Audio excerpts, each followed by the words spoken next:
Hi guys, welcome back to Pitch Intel. This weekend was an absolute chaos. Lots of happenings and loads of stories for me to bring to you, and just so that we can have a chat about it.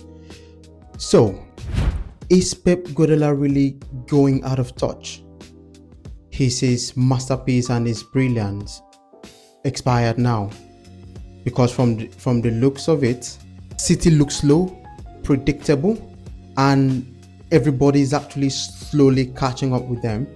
Now they are actually a shadow of themselves, and I like to call them a tactical museum, because all they have to show for now is their past glory. So is it time for Pep Guardiola to leave England? What do you think? And then there is Chelsea. No Palmer, no problem. Their performance was actually very electric, a brilliant performance. Has Chelsea really grown above that one-man team that we thought them to be? And then there's VAR. Don't get me started with that one, because full cross goal would not have been disallowed. Finally, Manchester United. Same yesterday, today, and forever. Poor decisions, poor tactics, and Amorim refusing to compromise his tactical approach to games. Manchester United fans, how long are you going to continue keeping up with this? So sit tight, don't go anywhere, because during the course of this video I'm going to talk about these brief topics that I've highlighted here and more to come. So first off, we're going to start with Chelsea. Do you think the team is finally clicking, or they've grown above Cole Palmer? Because at the start of the game, Cole Palmer got an injury during the warm-up session, and he was declared unfit to play. I saw him, he was really disgusted by that and was absolutely annoyed, but there is nothing he could have done, and Estevao came in to replace him, and he was absolutely brilliant. That boy is one to look out for. He's absolutely going to be a star. Now, what is going on at West Ham? They were beaten by Sunderland last week, and this week they've been thrashed 5-1 by Chelsea. What is Porter telling them in training?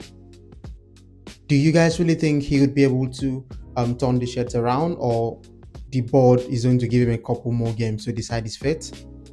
Because from what I can see, the team really looked disjointed, disorganized. There was no synergy in the team at all.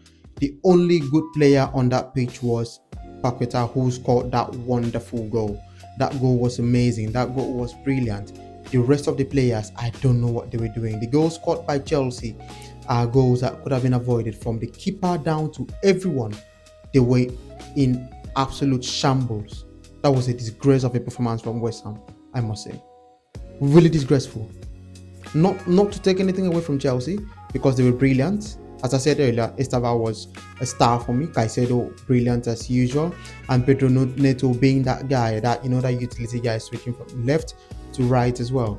And Chelsea are not really missing Madueke at all, so they are actually on the right path. Should I tell you a guess? Yes, I'm guessing Graham Potter will be the first manager to be sacked this season, because I looked at him on the touchline and he looked clueless. So I believe he's going to be sacked before December. December is actually too far. I feel he'll be sacked in the next 5 to 6 games if he does not turn the shirts around. That's what I think. And now talking about VAR, right? Football is not geometry where you have to calculate all the centimeters and millimeters, arm's length, foot length. There should be that room. There should be that room to bring that electric shock into football, where we now, if a goal goes in, you now have to wait for the VAR to review, and now there is no fun. So if a team should score now, there is no fun. Where is the fun in it? No fun at all. So I believe that there should be a review of the offside rule, whereby it should only be offside if the entire body of the opposition player gets past the defender. But if there is, a few millimeters in, why are you cancelling such wonderful goals and ruining moments? Because I consider that as ruining moment. That's what they're doing. So that really needs to be looked into, because I believe that if that second goal had gone in, and it went in anyway, if he had been counted, basically the game might have taken a different turn. They might have maybe decided to sit back and not, come out, and they wouldn't have considered as much. So now, Manchester United are a tactical disaster. As I said in my introduction, they are not looking like a team that want to be different from where they were last season. Amorim has come in and has done a much more damaging job than Ten Hag did, because they have been favored. If you want to look at that, if you want to look at it that way, first of all, this me having another take at VR. The penalty that was awarded to Manchester United, in my opinion, I don't think it was deserved, because the VR reviewer was only looking at one angle. I watched the match, so I know what I'm saying. They only reviewed one angle, one camera angle, and we saw Bassi flip the guy over, but there was no attempt to look at it from the other angle just to get much clearer insight as to what happened. We only saw one side of the story. What about the other? So I believe that wasn't being fair at all. So, second was the goal Manchester United scored. I believe that goal should have been disallowed, because that was a clear foul on Bassi by Lenny Yoro. He used both hands to push Bassi out of the way in order to knock the ball into the post. Because if Bassi was on his strong foot, he would have been able to, unsettle Lenny and give him a nudge or whatsoever, thereby, making him very uncomfortable to knock the ball, maybe nodding on off target, or even missing that as well. Or because Bassi is actually a very tall lad, he might have even been able to, knock the ball. So I believe that goal should have been disallowed. I mean, VR would never stop being VR, and I would always keep mourning about it until the right things are being done in the EPL. Manchester United currently look like they are really suffering, if you ask me. The players are suffering, they're playing them out of position. You're playing Amad Diallo out of position, playing Amad Diallo as a wing back. How are you surviving playing Amad Diallo as a wing back? I don't get it, Amorim. Ruben is really stubborn. He's going to make Manchester United sink. The sooner the Manchester United board realize that he is not who they thought he was, the better for them. Get someone that can win games. All this trust in the process is not going to work. It's not cutting it for me. Honestly speaking, it's not cutting it for me. I just have a belief and I have a feeling that everything that is going on is a problem from the coach. Because how can you have Kobe Mainoo on the bench, you have Joshua Zexi on the bench attacking players, you want to score a goal, and you're taking off defenders and bringing in defenders? How bad can it get? Manchester United fans, don't you deserve better? You need to think about this, and sit back and resonate on these things, because it's really getting out of hand. So I'm going to look at the next fixtures by Manchester United and see how many they can win. Okay, so they do have a game with who's next? Burnley, playing at home. They should be able to win Burnley, though I'm not utterly convinced that they can win Burnley. Next would be Manchester City. Can they beat Manchester City at the Etihad grounds? No, they can't. Next would be Chelsea at Old Trafford. They can't. Brentford, difficult one. I doubt. Probably a draw. Sunderland at Old Trafford, maybe. It's a relegation team. They just came out of relegation, so Man United might scrape a 1-0 lead from that one. Then they have Liverpool at Anfield, loss guaranteed.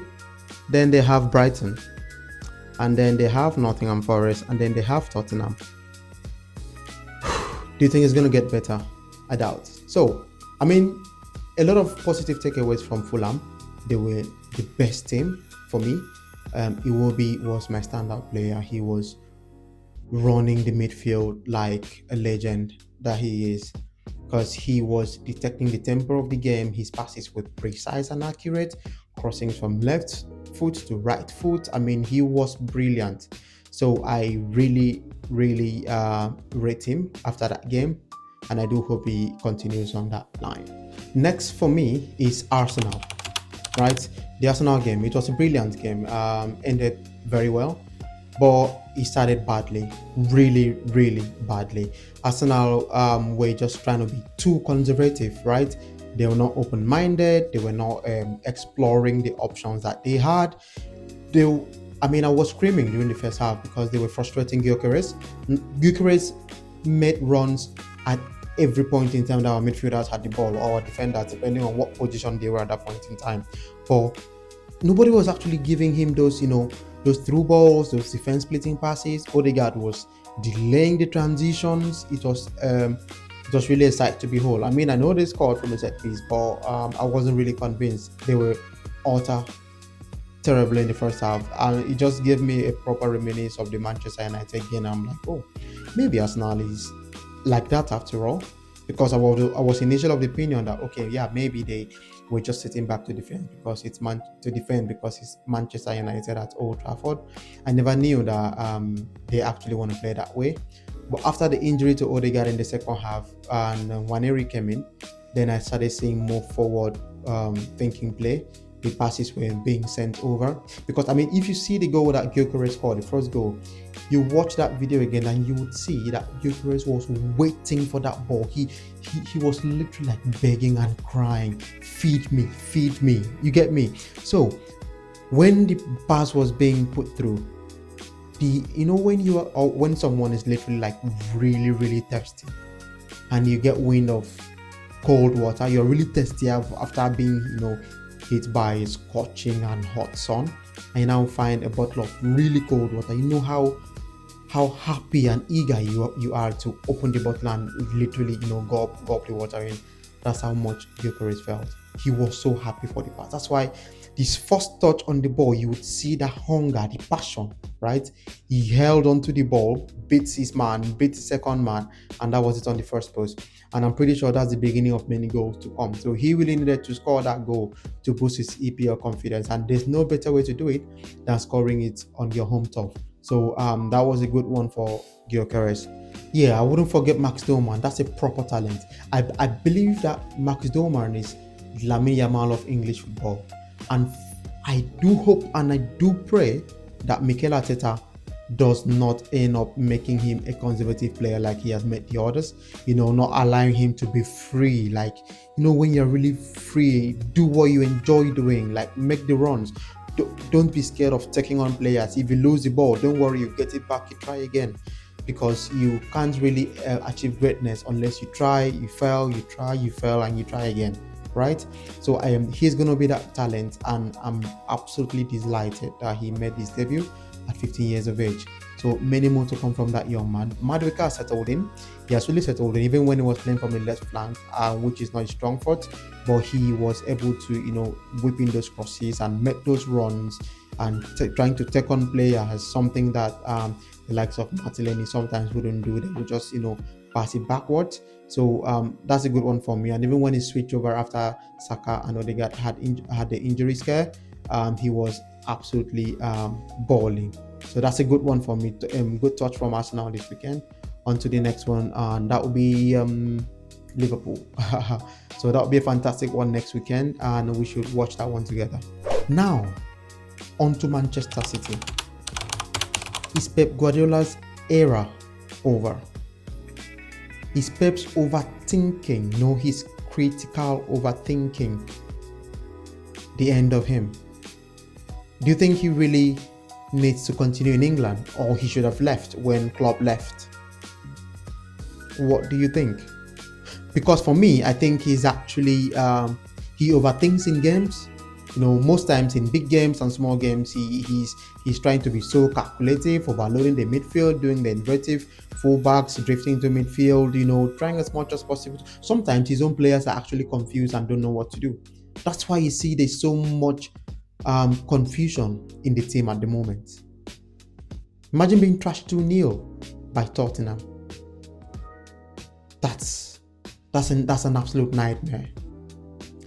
I think he should change his style or get ready to leave England, because he's now really predictable. Teams have actually caught up with him, and they've looked for more ways to make playing against these other teams in England difficult. So the England oppositions now are now really difficult to play against. Look at the likes of Brentford, Bournemouth, Wolves. It's really difficult to play against these teams because football has evolved past the tiki-taka stage that Pep Guardiola really mastered. You understand? So teams don't really care now. They can sit back on the low block and counter you, and there's little or nothing that you can do about that. I remember when Fabio Capello slammed Guardiola by saying that he's ruining football by overthinking and implementing all these, tactics that he's implementing, right? So I still remember that, and I know Arteta really wanted to toe this route that Pep is currently going through now. Overthinking in games, trying to make weird substitutions and weird lineups were coming up. That was one of the things that ruined Arteta's title chances in the last couple of seasons. Not bringing up the good lineups, dropping your best guys on the bench, all in the name of squad rotation. I mean, it's okay to rotate your squad, yeah, but know how to do it and when to do it, okay? Because you need to win your game and grab your 3 points, then you move on to the next one, right? Because at the end of the day, we would only remember the ones you did not win.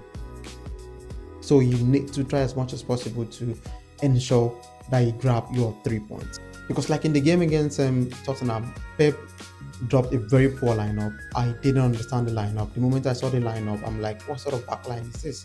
Okay, it was terrible. And meanwhile, Thomas Frank has learned a thing or two from Luis Enrique of PSG, because that press, what was that press from Richarlison?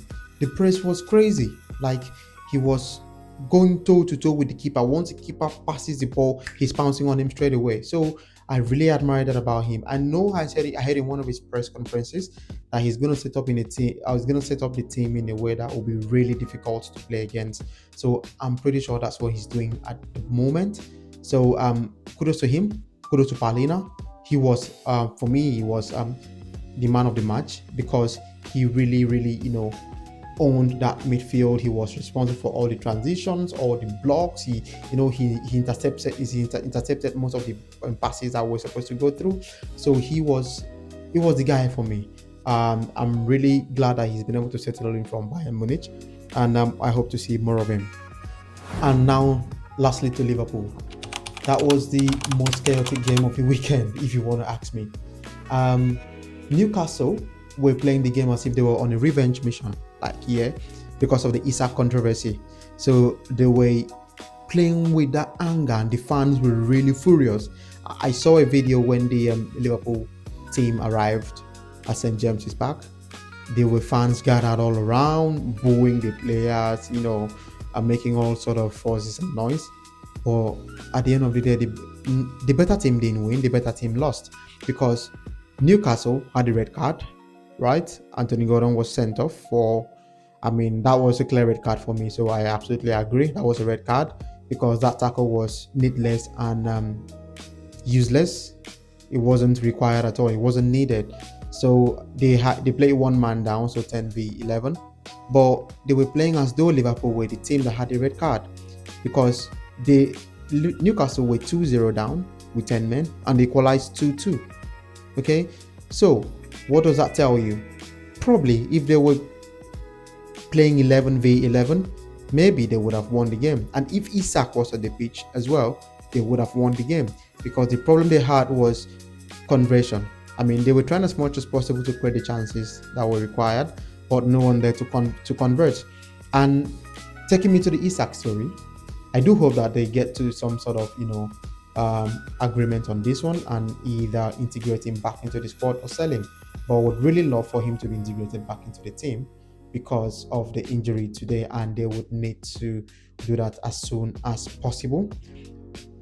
Basically, being that these things happen, right? I know a lot of people are bashing Isak. I've seen a lot of Newcastle fans bashing Isak. Yeah, he's not supposed to do that. He's not supposed to do this. He's an ingrate. He's under contract. You have a contract with us for the next 3 years. How can you say you want to leave? But let me ask you a question. Malaysia has a contract in Manchester United. Tyrell Malacia. Anthony has a contract in Manchester United. Rashford has a contract. Sancho had a contract. But Manchester United want them to go. They're like, no, we don't want you. We want to force you out. Is anyone crying about that? If a player is not doing well and the club want him to go, nobody would cry about it, okay? But because Isak is doing well and he wants to go, because the player now wants to go, he's the one detecting the terms and like, yeah, I want to leave. Now he's a bad person. No, it shouldn't be that way. That's hypocrisy at its peak. So if he wants to leave, he wants to leave, because it's only fair that he's being judged on one side. That shouldn't be the case, right? He made a statement that there was an agreement done in the backyard, which we are not privy to. So if the agreement is true, then it should have been a gentleman's agreement. And that's one thing, that's a lesson to the players now, because it seems these clubs are no longer honoring gentleman's agreements these days. Same thing happened to Victor Gyökeres. They didn't honor the gentleman's agreement he had, and he went on strike before he moved over to Arsenal. Same thing happened to Ademola Lookman at Atlanta. He said he had a gentleman's agreement that wasn't honored when he wanted to activate it, and he went on strike as well. I heard he's now back to training. Same thing with Isak. These clubs no longer honor gentleman's agreement. If you want the club to answer you and respond to any agreement you have, put it to paper. That way they wouldn't have any reason to ignore the contract. They'll be bound by the law. So that's basically my take on that one. So Liverpool need to sort out their defense. They really need to sort out their defense because it's in shambles at the moment. I don't know if it's Konate or if it's Van Dijk that's making one of the other bad, because currently the communication between that pair is bad. It's really terrible. Liverpool has been scraping through narrow wins. 3-2 last weekend, 3-2 this weekend. They've conceded 4 goals in 2 games. They might not be that lucky against Arsenal, who we know have the best defense in the league for 2-3 years running now in a row. So they are not going to get away with it against Arsenal. So they need to put their acts together. Szoboszlai played right back today. If he plays there next week, there might be a problem. Okay, I mean, he tried his best, he did well, but they need to do better and put their act together. Salah wasn't in the game for me. He was really cut off, but at the end of the day, Salah being Salah, pulled in an assist. So it's gonna be a fantastic week, and next weekend we have you covered. I'll give you a brief rundown of my few hot takes, and I'll say this again, this is my opinion and basically my opinion alone. So do not be forced about it. If you do have anything that you have on your chest regarding anything I've said in any of the videos, just put it down in the comment, and I'll do well to interact with you in the comment section. So that's all from me from this weekend, and I do hope that you enjoyed this video. If you enjoyed the video, do as well to drop a comment. Remember to click like, subscribe to my channel, and turn on the post notification, just so that each time I drop a video, you come in and watch and support me as well. Thank you very much, and I'll catch you on the next one.